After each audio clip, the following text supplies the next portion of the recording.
자, 그럼 오늘의 약이 되는 보험 이슈부터 본격적으로 살펴볼까요? 오늘의 주제 공개합니다.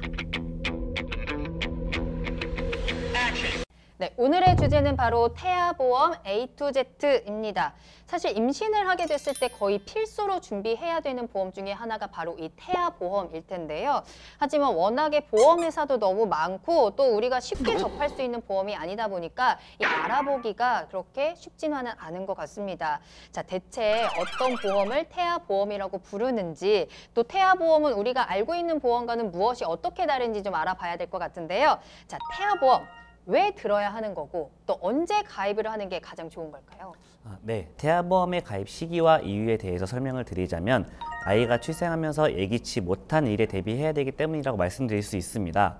최근 10년 사이에 미수가 출생률이 약 1.6배 가까이 증가를 하였고 장애 출생률도 매년 증가하는 추세이기 때문에 리스크를 줄이기 위해 미리 준비를 하셔야 하는데 저체중, 각종 질병과 출생하면서 발생할 수 있는 상해로 리스크가 생길 수 있기 때문입니다.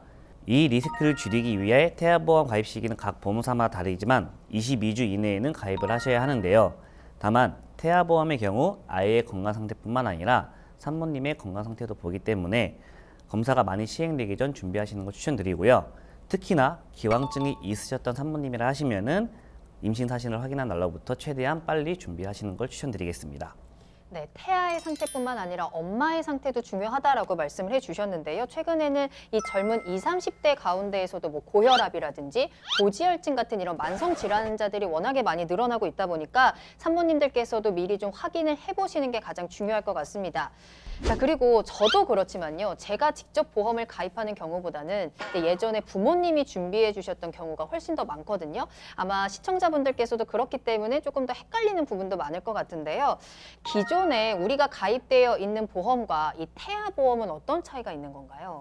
좀 많이 헷갈려 하시는 분들이 많은데 네. 태아보험과 태아보험이 아닌 보험의 큰 차이라고 한다면 선천적인 질병들을 보장을 받을 수 있느냐 없느냐가 가장 큰 차이점이라고 볼 수 있고요. 네. 태아보험의 경우 아이가 선천적으로 가지고 태어나는 질병들을 보장을 해준다면 우리가 가입하는 어린이보험이나 성인보험들은 대부분 선천적인 내용들에 대해서는 보장을 해주지 않는데 이유는 가입 전 생긴 질병으로 보기 때문입니다. 네. 표에 보시게 되면 태아보험은 저체중과 관련된 내용 그리고 장애에 관련된 내용들을 보장을 해주는 거 볼 수 있는데요. 이 외에도 선천성 뇌질환 같은 경우 실비에서도 보장을 해주지 않는 질환들도 보장을 해준다는 게 가장 큰 이점이라고 볼 수 있고요. 태아보험의 경우 선천적인 질환이라 하더라도 그 질병이 생기기 전, 다른 말로 소견이 보이기 전 가입했기 때문에 보장을 받으실 수 있고요. 이 부분이 기존의 산모님들이 가입하고 계신 아까 말씀드린 어린이보험이나 성인보험들과의 큰 차이점이라고 볼 수 있습니다. 포인트는 선천적인 질병을 보장해주느냐 안 해주느냐에 있는 것 같은데, 자, 그러면 이 태아보험에 들어가 있는 이 선천적인 부분이라는 것이 어떤 내용인지가 이제 좀 궁금해지거든요. 김영문 전문가님, 어떤 경우에 보장을 받을 수 있는지 좀 자세한 설명이 필요할 것 같습니다. 네, 태아보험에 가입할 경우에는 일반적으로 보장받을 수 없는 선천적인 질환에 대해서 보장을 받을 수가 있는데요. 그 중에서도 가장 중요하다고 할 수 있는 많은 산모님들이 걱정하시는 부분 몇 가지를 제가 추려와 봤습니다. 우선 아이가 미수가 또는 저체중아로 태어나게 되어서 그로 인해서 인큐베이터를 들어갔을 때, 그리고 인큐베이터는 들어가지 않더라도 혹시나 다른 질환으로 인해서 입원하여 치료받게 되었을 때, 그리고 장애를 가지고 태어났을 때 이렇게 꼽을 수가 있었는데요. 네. 아이가 미수가나 저체중아로 태어나게 되었을 때는 진단담보에서 보장이 가능하고요. 그리고 그로 인해서 인큐베이터를 들어가게 됐을 때에는 입원 일당이 지급되게 되어 있습니다. 그리고 인큐베이터를 들어가지 않고 일반 병실에 입원하셔서 치료를 받을 때에도 신생아 질병 입원 일당에서 보장이 가능하고요. 그리고 장애를 가지고 태어난 경우에는 장애 출생담보에서 보장이 가능합니다. 아까 설명드린 대로 10년 사이에 미수가 출생률이 많이 올라가고 있는데요. 그렇기 때문에 이 보장률도 점점 올라가고 있다고 보시면 되겠습니다. 이 특약들은 22주 이내에만 가입이 가능한데요. 이 22주 이내에만 가입이 가능한 특약들을 태아특약이라고 부릅니다. 아무래도 많은 산모님들이 걱정하시는 만큼 22주 이내에 가입을 하셔서 꼭 챙겨가시는 걸 추천드리겠습니다. 그 가입 시기도 굉장히 중요하게 좀 챙겨야 되는 부분이겠네요. 자, 그렇다면 이 태아보험이라는 게 이제 아이가 태어날 때부터 가지고 있는 그런 질병이라든지 장애 또 앞으로 일어날 수 있는 일에 대해서 좀 보장을 해준다라는 건데, 그렇다면 그 외의 부분들에 대해서는 보장을 받을 수 없나요? 그건 아닙니다. 태아보험에 대해서 설명을 들으시다 보면은 나중에는 태아보험이 어린이보험으로 자동으로 변환된다 라는 설명을 들으실 수가 있는데요.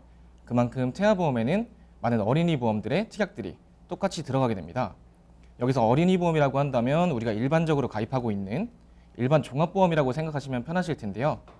태아보험에는 선천적인 질환 외에도 우리가 많이 걱정하고 있는 3대 질환인 암, 뇌혈관 질환, 그리고 심혈관 질환, 그리고 그에 관련된 수술비, 그리고 아이가 자라면서 다치게 되는 상해 쪽 부분과 다치거나 아파서 생기게 되는 후유 장애까지 보장이 가능하십니다. 여기서도 뇌혈관 질환의 경우에는 아이가 태어나면서 생길 수 있는 신생아 뇌출혈까지 보장이 가능하고요. 만약에 아이가 태어나서 걸리게 되면 많은 병원비를 필요로 하는 소아암까지 폭넓게 보장이 가능하시니까 태아보험 미리 준비하셔서 그런 부분까지 챙겨가시는 걸 추천드리겠습니다. 마지막에 왜 웃으신 거예요, 전문가님? 살짝 헷갈렸어요. 알겠습니다. 자, 그렇다면 이제 태아보험을 가입하고 싶다 하시는 분들도 많으실 것 같은데 이게 막상 보험이 특히나 이 태아보험이 가입하려고 하면 어떻게 접근을 해야 되는지부터가 좀 헷갈리는 경우가 굉장히 많거든요. 혹시 현재 저희 방송을 보고 있는 우리 시청자분들에게만 공개할 수 있는 좀 가입 꿀팁 같은 게 있을까요? 그럼요. 있어요? 공개해 주실 있습니다. 건가요? 네. 네. 제가 꿀팁 알려드리겠습니다. 네. 일단 첫 번째로 병원마다 의료법 적용이나 시스템들이 조금씩 다릅니다. 그래서 내가 받을 수 있는 줄 알고 가입을 했지만 못 받는 경우가 엄청 많아요. 그래서 첫 번째로 병원에 전화를 하셔가지고 인큐베이터 입원이 중환자실로 취급을 하는지 확인을 한번 해보시는 것이 좋습니다. 네. 그 여부에 따라서 플랜이 엄청 많이 달라지거든요. 그 외에도 다른 부분을 체크하셔야 되지만 이 부분까지만 체크를 하셔도 기본적으로 최적화된 가입 제안서를 받아보실 수 있으실 겁니다.